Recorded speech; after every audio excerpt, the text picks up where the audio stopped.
It is a very exciting day today, my dudes. Not only because it is a Wednesday, and you know what that means. It means it is time for another Planet Coaster episode. But more importantly, today is the episode in which we begin construction of Velocity Lake's biggest roller coaster, and probably my favourite roller coaster of all of them.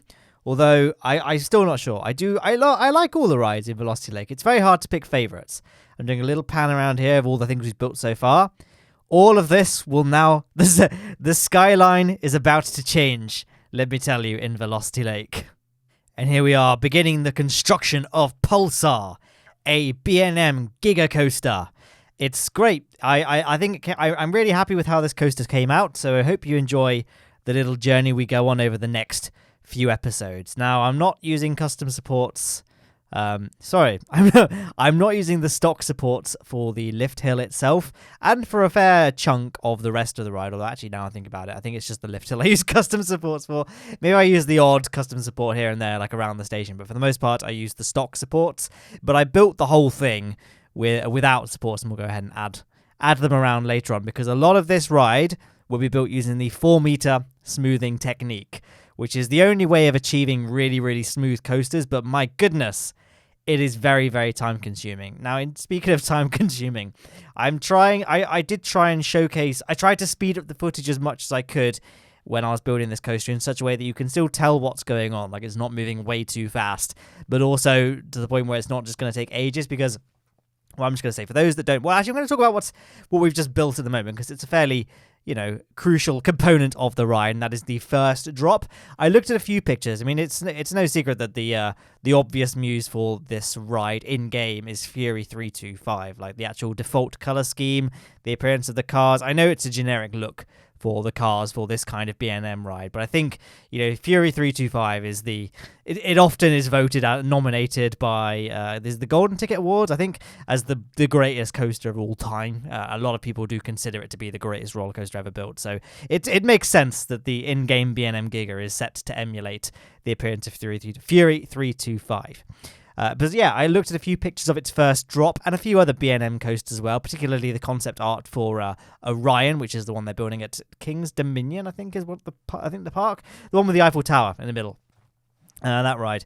I had a look at the shape of the B&M drop, because it's not always the most intuitive shape to build, and I don't think I got it perfect, but I think I got it close enough that it looks kind of very B&M-esque. Anyway, here we are building the first hill, and it kind of does this thing. It kind of goes up and immediately banks to the right, and then loops around to the left and does a sort of big 180 on itself, kind of, because I realized very quickly that I hadn't got enough... I was going to run out of land if I carried on building in this direction, so this is kind of unusual. It doesn't really follow the same layout as things like Orion, in that we do this kind of weird banked turn. I'm not sure how realistic it is. I actually copied this element from Variable Gaming's B&M Giga, which... to be honest, is better than this B&M Giga, I'm not going to lie. It's the Black Pearl coaster. So if you just go on YouTube and type in Variable Gaming Black Pearl, he doesn't do Planet Coaster videos anymore, which is a real shame. He is definitely one of my favorite, if not my favorite, coaster builder in Planet Coaster. Although, he doesn't want to do the Planet Coaster videos. He said he was feeling a bit stressed about making them, so I gotta respect him. Gotta respect a guy. Mental health comes first before everything else. So, just saying, he doesn't make Planet Coaster videos anymore, I don't think, unfortunately. At least I don't know if he has any plans to restart it. But this, nonetheless, was inspired by one of his builds, as in, this particular element of my ride. Now, you can see me building it very, very, very slowly. This is the 4-meter smoothing technique. The smallest piece you can build coasters out of in this game is 4 meters. I'm not sure what the Imperial units would be. I guess 4 yards, near enough, but whatever. The smallest pieces in the game, you build the coaster out of this. And as you can see, you get a very, very rough looking ride. You then select 4 pieces, press smooth, and then drag the slider along, highlight the next 4 pieces like 1 notch along the chain, press smooth. Do that for the entire layout 8 times minimum, and that's how you do the 4-meter smoothing. So it's very, very, very painstakingly slow and boring. That's why I don't generally use it in most of my roller coasters. But if you want to get the best finish, it's pretty much the only way you do it. And I planned on talking about this whilst it was still on screen, but I guess it's now gone. But you can see I kind of built another roller coaster alongside the one I was building without using the 4-meter smoothing technique. It's a method I use a fair amount during the construction of this ride, although I'm not sure if I included all the footage of me testing things out. It's much easier to get the general shape of things, like the overall, like, big picture shape of a coaster using the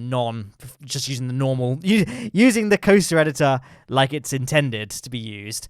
I find it's really, at least I find it quite difficult to get specific shapes using the 4-meter smoothing technique. I feel it's not the most intuitive, certainly not as intuitive as, the normal coaster builder is in this game.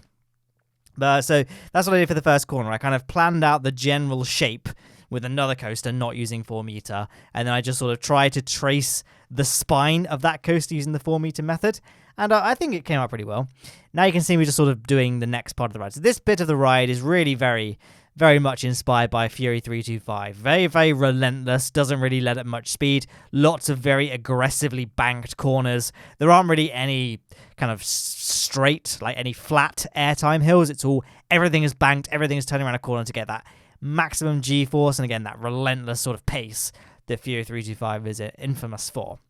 You can kind of get a sense of how rough this ride is. Do not worry, this coaster does turn out to be quite smooth in the end, but for now, it's fairly rough. I did a little clock wipe there. I spent a good few hours just smoothing that part of the track. I didn't bother filming it because it would be very boring for the viewer, so did a little clock wipe. Now we can just say, this is what it looks like now. So the first corner, much, much, much smoother than it was. Maybe it's not perfect. I think there is a little bit of smoothing left to do on that, but for the most part it's done. And then this bit, again, there are a few bits to that corner. I wasn't quite happy with the shape of. I wasn't quite happy with the shape of that corner. I don't know how to describe it, but the actual corner itself has a small sort of hump in it that I wasn't quite happy with. So it's not the final appearance, but as you can see, yeah, that's what I was talking about there. So I've just sort of smoothed that out. So it's not the final appearance, but that's kind of the power of 4-meter smoothing technique. You get a much, much more realistic roller coaster shape, and you just can't achieve that with the normal coaster editor. It's still not perfect. No Limits will always be the gold standard I guess the gold standard will be the actual software that real roller coaster companies use. But in terms of video games, No Limits 2 is the gold standard for designing smooth coasters. But I think the 4-meter smoothing technique does come pretty darn close. It's just a shame the stock coaster editor, well, there's a mistake to call it the stock coaster editor because it is still made with the stock coaster editor, but I wish if you just used the coaster editor as it was clearly intended to be used, you could get these smooth appearances. But hey, hopefully, again, with Planet Coaster 2, they will address that.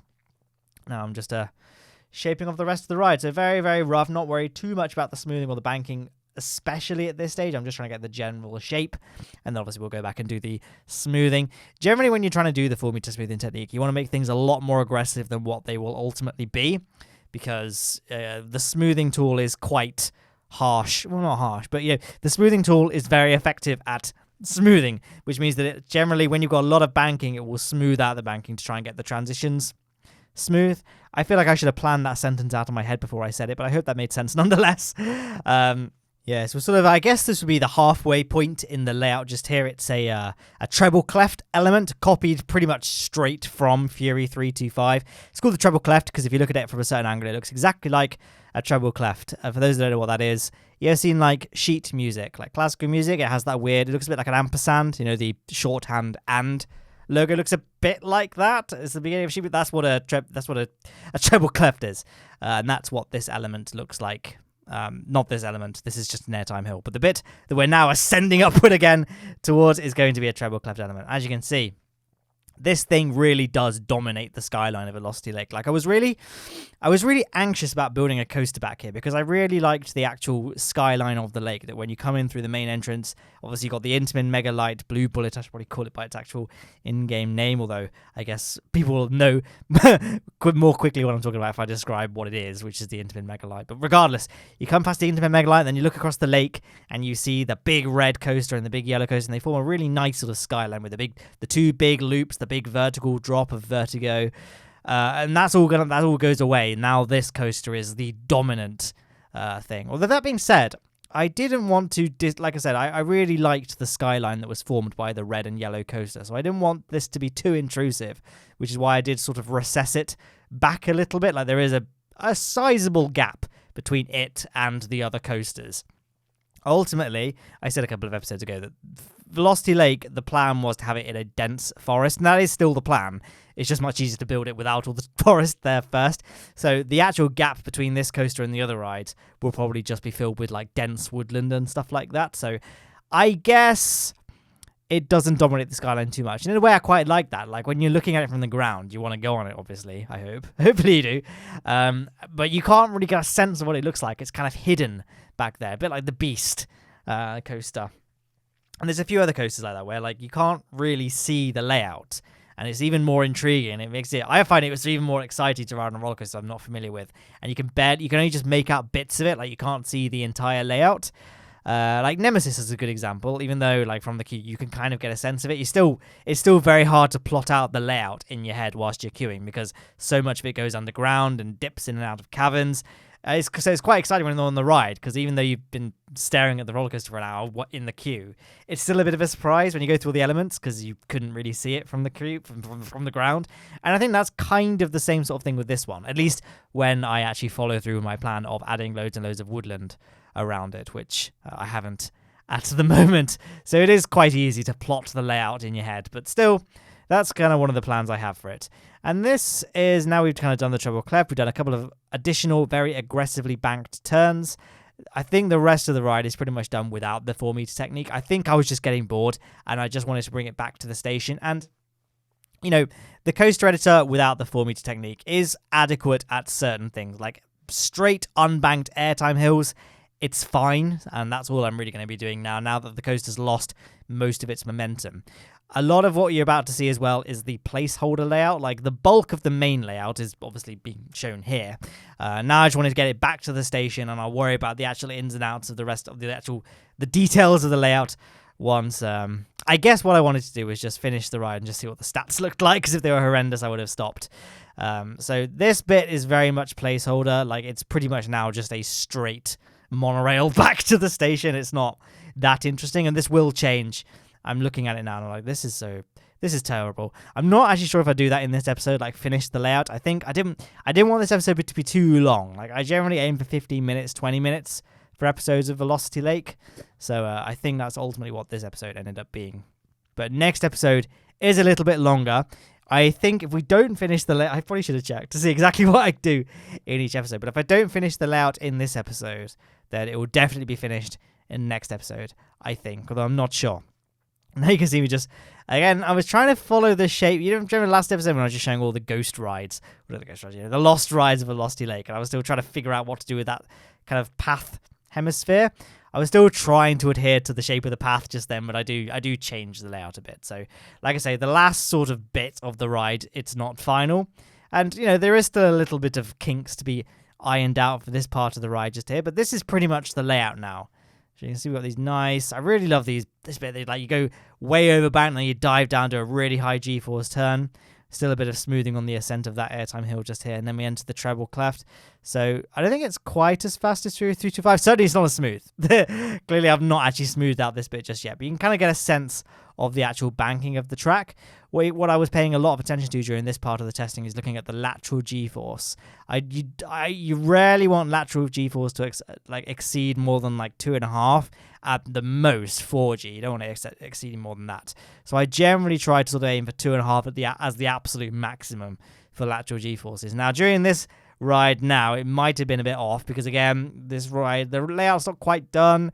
There's still some smoothing that he's doing after the treble cleft, so it's not quite final. But the overall, general layout and all that of the ride is done. So next week we're going to work on the smoothing, do some custom support work, all that good stuff. So I hope you enjoyed what you've seen so far and look forward to seeing this ride through to its completion. I'm going to leave the video there. On the left-hand side is a link to the full Velocity Lake playlist, and on the right-hand side is just a video chosen for you by YouTube's recommendation algorithm bots. There's also links to check out things in the description like Instagram, Twitter, Discord, all that good stuff. Guys, thank you so much for watching. Goodbye.